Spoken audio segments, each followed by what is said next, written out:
दशकं 20 प्रियव्रतस्य प्रियपुत्रभूतात् आग्नेयद्रराजाद् उदितो हि नाभिः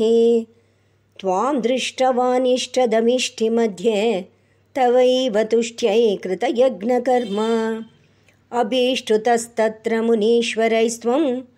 राज्ञः स्वतुल्यं सुतमर्ध्यमानः स्वयं जनिष्येऽहमिति ब्रुवाणः तिरोददा बर्हिषि विश्वमूर्ते नाभिप्रियायाम् अतमेरुदेव्यां त्वमंशतो भूर्ऋषभाभिधानः अलोकसामान्यगुणप्रभाव प्रभाविताशेषजनप्रमोदः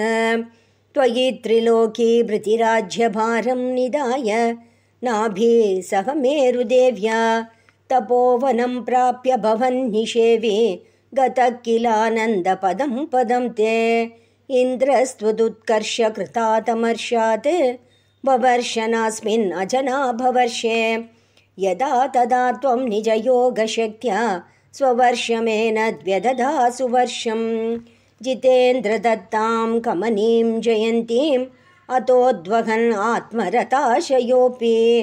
अजीजनस्तत्र शतं तनूजान् येषां क्षितीशो भरतोऽग्रजन्मा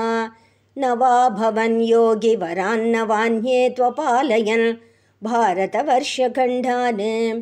सैका त्वशीतिस्तव शेषपुत्राः तपोबलाद् भूसुरभूयमीयुः उक्त्वा सुतेभ्योदमुनीन्द्रमध्ये विरक्तिभक्त्यन्वितमुक्तिमार्गं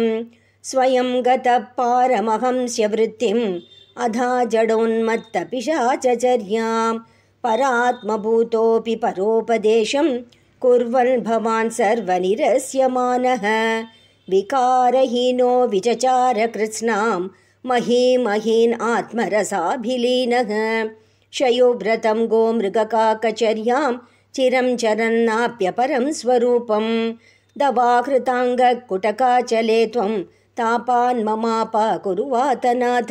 सर्वत्र गोविन्दनाम संकीर्तनं गोविन्द गोविन्द।